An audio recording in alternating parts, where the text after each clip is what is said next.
masih nungguin motor lagi di servis, nah test ride dulu ya kan. Aprilia Super 900 kemarin lu pada suruh nanyain gua kapan cobain Aprilia Super nih, gua review habis ini ya, kita review terus habis gitu ada ntar ada P85 TT gitu, nanti P85 TT setelah kita muter pakai ini, oke? Buon ya.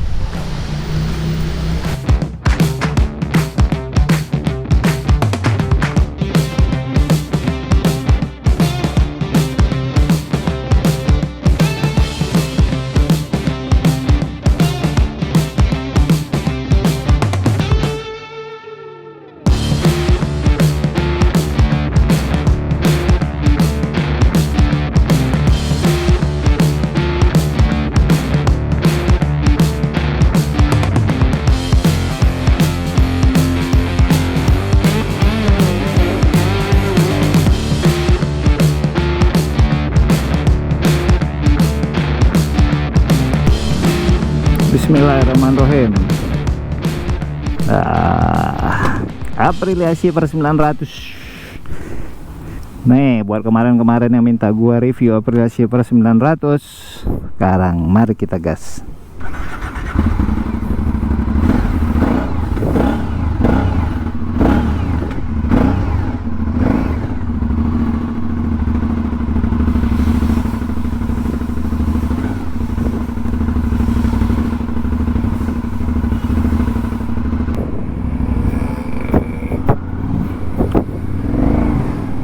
Nah,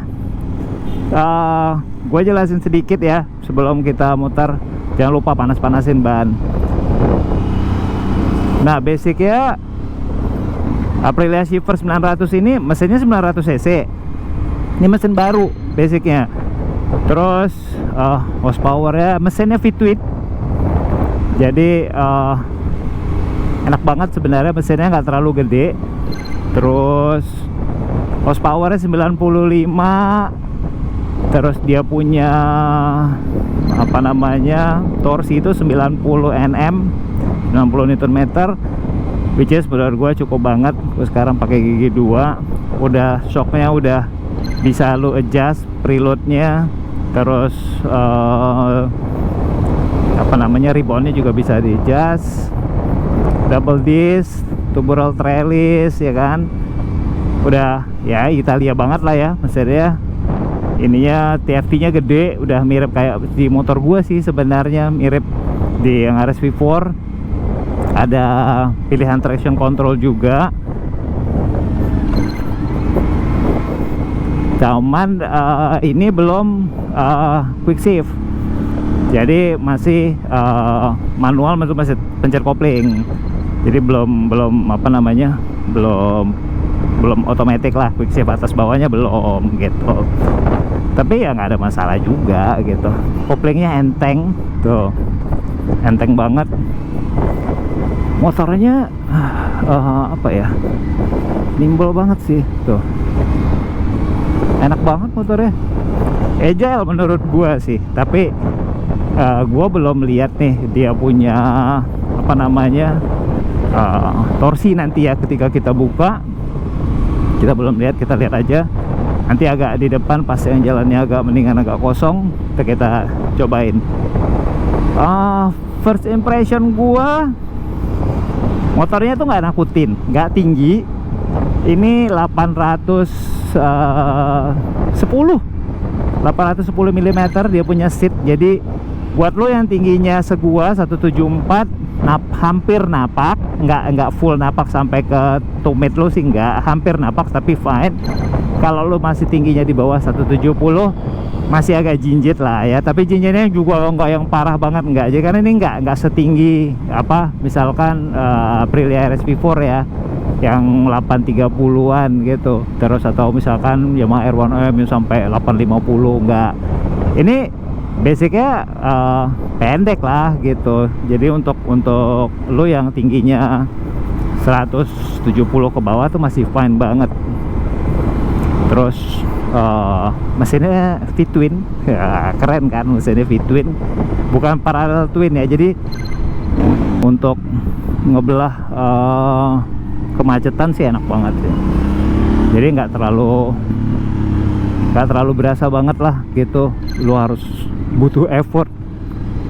Dan lu tahu sendiri kan, sebenarnya gue udah lama kan nggak punya motor naked. Jadi ketika gue bawa motor naked itu kayak berasa bawa motor-motor mungkin 150 apa 250 cc yang naked gitu, which gue biasanya tuh nikmatin banget bawanya gitu. Maksudnya nggak capek gitu ya, terus relax. Stangnya ini fat barnya tuh kayak masih agak di atas gitu, lo bisa lihat nih gitu. Jadi nggak nunduk yang begitu gitu, nggak gitu. Jadi benar-benar yang enak banget sih, nyaman banget gitu.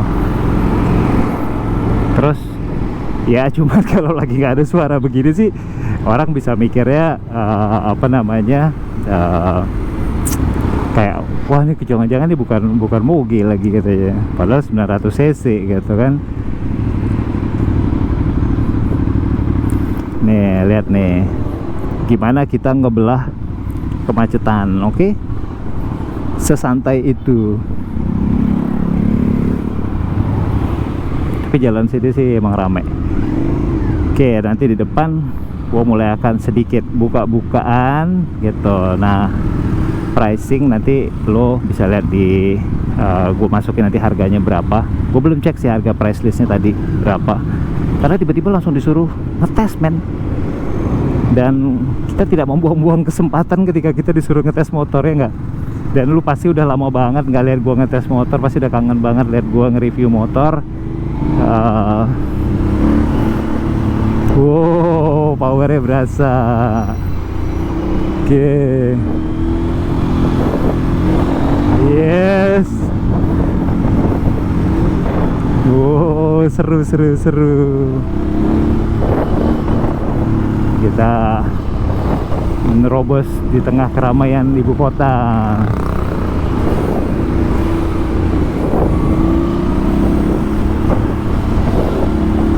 Yeah. Ini baru gigi 2 loh. Karena gue sengaja nggak mau pakai gigi satunya karena torsinya lumayan gede loh. Torsi itu 90. Jadi kalau di gigi 1 tuh berasa banget gentakannya brut gitu. Jadi berasa banget. Nah, sayangnya karena gue tadi udah agak siang tuh ke showroomnya Motoplex itu, jadi jalanan udah keburu rame. Padahal kalau nggak sih, kalau misalkan nanti ada kapan-kapan ya gitu, kalau misalkan lo minta gua untuk review ini secara mendalam banget, kita bikin edisi khusus review Aprilia Shifter 900 in-depth review. Jadi ya review yang seperti biasa gua kerjain lah gitu. Jadi benar-benar lo bisa ngerasain lah nikmatnya gimana bawa motor ini. Dan gue kan selalu bilang sama lu semua, kalau lu semua kan seneng tuh kalau misalkan gue nge-review katanya ngerasa bahwa wah gue kayak berasa naik motornya sama Om Fix gitu. Tapi ya memang itu yang sebenarnya memang pengen gue deliver ke lu semua, bahwa gue nggak pengen cuma sekedar cuap-cuap, tapi gue pengen lu kayak ngerasain, wow berasa enak banget, ngerasain nikmatnya naik motor gitu. Wow, kayaknya rame banget sih jalanannya. Tapi di ketiga aja sih torsinya sih masih berasa banget. Wah, anjing macet. Oke, no problem.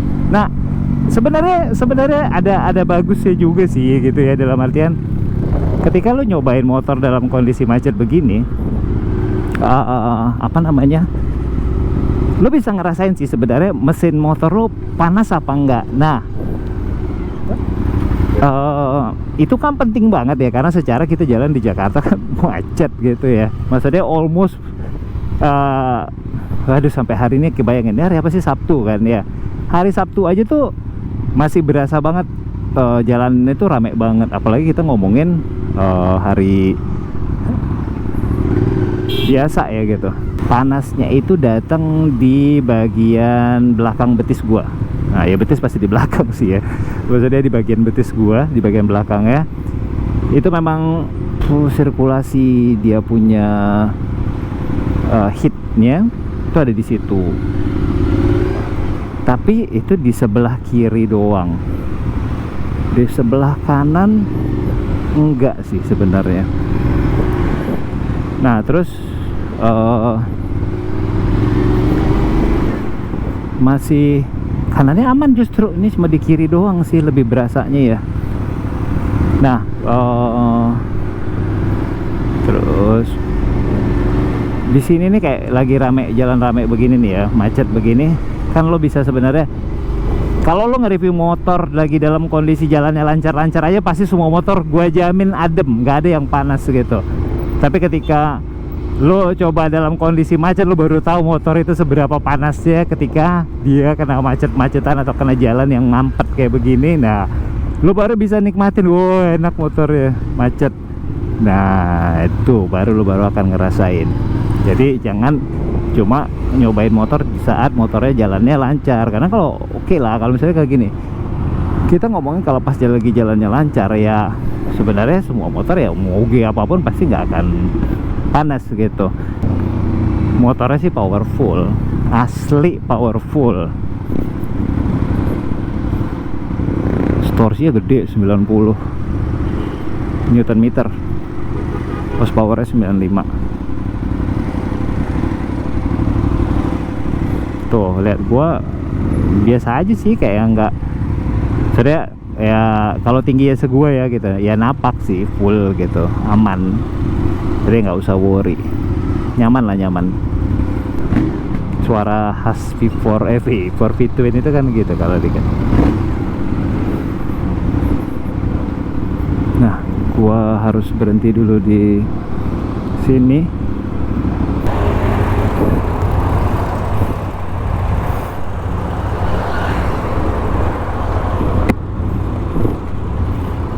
Oke guys, udah, sekarang kita mau coba Moto Guzzi. Mesinnya ada di sebelah kiri kanan. Keluar apa dia bilang, nama mesinnya longitudinal. Jadi ya ke kiri ke kanan gitulah. Nah ciri khasnya kalau mesin kiri kanan, kalau lu gas tuh motornya bergerak, tuh bergerak ke kiri ke kanan tuh, lihat. Tuh pasti ke kanan, dereng gitu. Jadi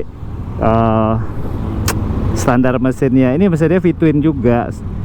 Jadi apa namanya ya, cuma bedanya gitu ya, mesinnya keluar. Kalau GS kan boxer di bawah mesinnya, terus kalau ini mesinnya ada di atas, cuma garisnya nggak ke depan, nggak V-twin kayak standar V-twin gitu. Nah ini motor touring ya, jadi biasalah dengan standar motor touring ya kan, fat barnya tinggi gitu. Terus lo kalau kayak masa kayak gue gini nih, kayak gue lagi berdiri gini tuh, berasanya sih nyaman-nyaman aja, enak-enak aja gitu. Jadi lebih pada nyaman, pasoknya juga nggak perlu pusing. Cuma kan bedanya sekarang nih posisinya adalah si motor ini tuh nggak ada kurangnya, nggak ada quick shiftnya. Jadi ketika lo masuk gigi lo masih tetap injak kopling dan masukin begini. Jadi memang agak sedikit PR kalau lo masukin gigi sambil berdiri. Tapi overall kalau misalkan lo berdiri begini, karena kan udah touring nih misalkan gitu ya, agak ngeraba-ngeraba dikit sih fine sih sebenarnya. Kayak gue tuh lagi turun gigi gitu masih fine. Tapi sebenarnya kalau lo ngomongin susah sih enggak gitu. Nah si Moto Guzzi V85 ini mesinnya tuh 850 cc. Jadi lumayan gede ya untuk mesin V-twin, walaupun V-twinnya modelnya melintang begitu kan, gede. Torsinya 80 Nm, horsepowernya juga 80 Nm. Jadi untuk kalau kita ngomongin untuk touring ya cukup banget nih. Kalau lo mau lihat agility motor ya, tuh ini motor kelihatannya gede, cuma kelihatan doang ya. Jadi kita kayak nggak, sebenarnya tuh lo nggak, hampir kayak nggak berasa gedenya gitu loh, nggak berasa beratnya ini motor 200 sama isi bensin itu 215 lah lebih kurang, jadi 230 lah udah sama bensin. Jadi sebenarnya hitungannya 225 sampai 230 lah, udah semua liquid udah lo masukin tuh, semua full tank. Kelihatan gambot gitu, kelihatan gede, cuma feel-nya tuh nggak kayak berasa kayak bawa kayak bawa motor yang gede banget. Gue kayak berasa duduk di sini tuh kayak naik apa yang motornya kayak rasanya kayak gini yang gue naikin ya, kok gue lupa lagi. Nggak kayak bawa GS sih yang pasti, gue lupa lagi nih, kayak berasa bawa apa, tapi maksudnya gini, nyaman, joknya gede gitu ya, tinggi nggak terlalu, ini kan tingginya cuma 830. Buat gua masih gua agak sedikit jinjit lah ya gitu, tapi maksudnya nggak parah gitu, maksudnya jinjit gua itu nggak yang sampai gua harus wah susah banget gitu, enggak. Jadi benar-benar tuh ininya juga yang handlingnya enak banget gitu, nggak terlalu yang gimana banget. Kaki gua kalau lu lihat tuh jinjit gitu ya, jinjit tapi nggak yang apa namanya jinjit balet gitu, enggak lah. Shocknya empuk, dia pakai Kayaba 41 mm ini kayaknya. Preloadnya bisa di adjust semua, rebound bisa di adjust depan belakang. Tangki kalau nggak salah 21 liter ini isinya. Beratnya tadi sekitar 225 sampai 230 lah, dengan udah isi semua cairan-cairannya ya, maksudnya bensin, oli dan segala macam. Jadi nih feel-nya tuh nggak berat gitu, nggak, kan ada kadang-kadang lu naik motor gitu ya, berasanya tuh belum lu jalanin aja motornya tuh berasanya berat. Nah ini tuh enggak gitu. Nah terus yang bikin ini motor jadi berasa enduro banget sebenarnya adalah dia punya bannya tuh depannya 19, jadi persis kayak GS 1250. Nah bedanya kalau di F850 itu depannya tuh kalau nggak salah 21 inch, gede banget. Nah ini 19 menurut gue untuk road tuh enak banget sebenarnya. Jadi ban traveling gede di depan itu misalkan lu kayak kena lobang, lu kena gundukan apa segala macam, itu masih enak banget dibanding kayak lu pakai ban lebih kecil kayak 17 atau misalnya lebih kecil 15 gitu. Itu jauh lebih nggak enak dibanding lu pakai ban yang gede. Kalau makanya rata-rata motor touring itu gede semua gitu. Nah ini ada beberapa pilihan mode gitu ya, gua harus pelajarin dulu, tapi ini untuk roadnya harusnya bisa dirubah. Oh ini ada menunya untuk rubah segala macam, fuel, trip, waktunya kita bisa adjust. Udah ada cruise control.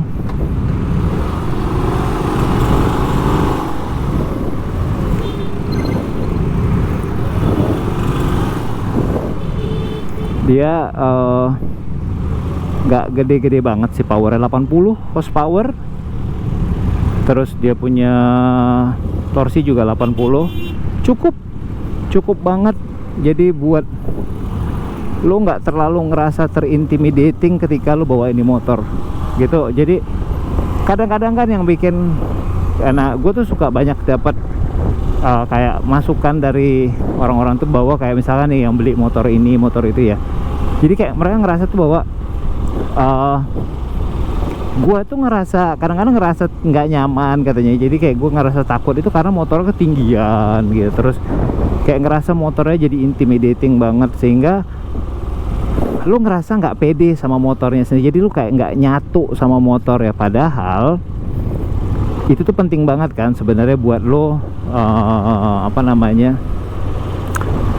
nyatu dengan motor itu dan mengerti karakter motor itu kan penting banget. Supaya apa? Supaya lo bisa menikmatin setiap momen lo ketika lo naik motor gitu.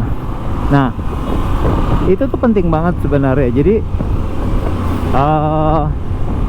kenikmatan naik motor itu adalah ketika lu dan motornya itu menjadi satu gitu. Jadi lu nikmatnya itu bukan cuma karena lu pengen ikut jalan atau ingin touring atau pengen riding sama teman-teman lu, tapi lu ketika naik motor tuh ngerasa nggak nyaman atau lu ngerasa takut gitu ya gitu. Nah, jadi nggak sampai begitunya. Jadi pilihlah motor-motor yang memang menurut gua dan buat lu itu ketika lu riding itu lu ngerasa nyaman dan satu dengan motornya. Jadi lu ngerti karakter motornya, ngerti motornya mau kayak gimana.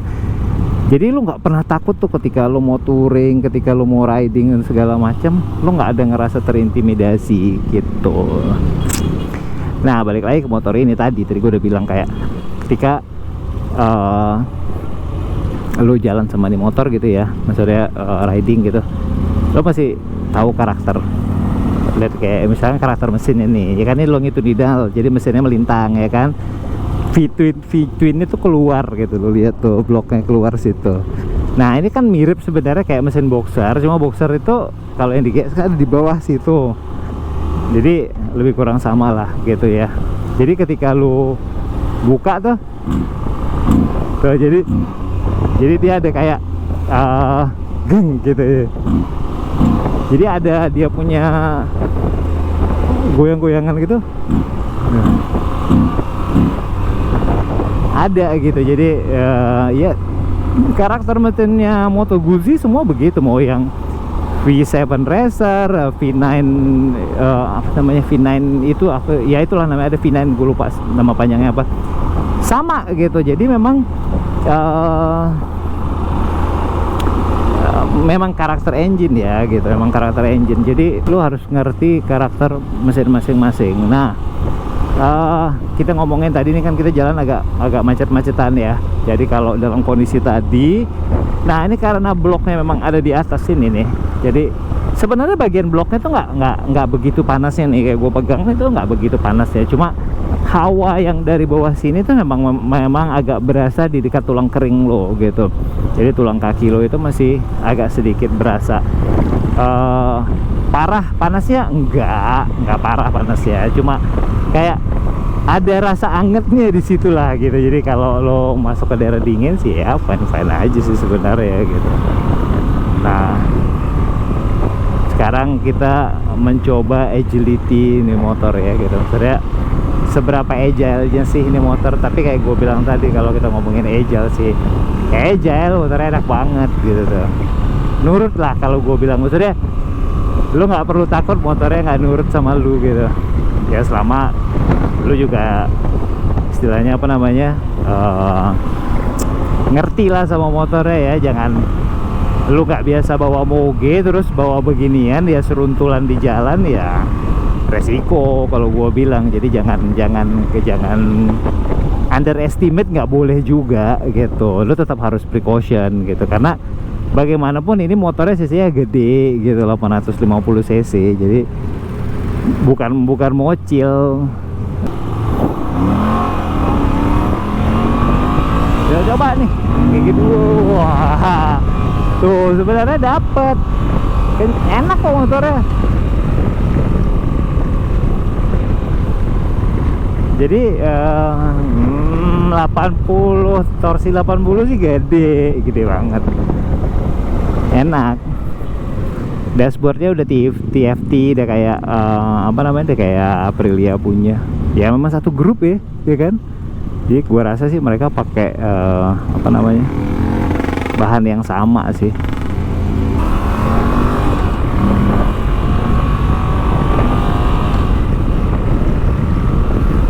Wow. Jadi it's good, nikmat, nggak intimidating. Motornya nimble, agile, nurut tuh.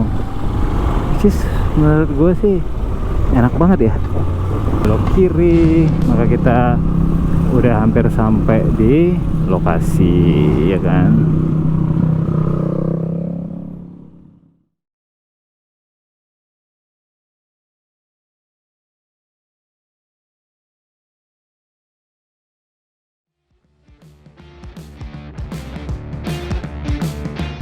Nah guys, akhirnya selesai juga.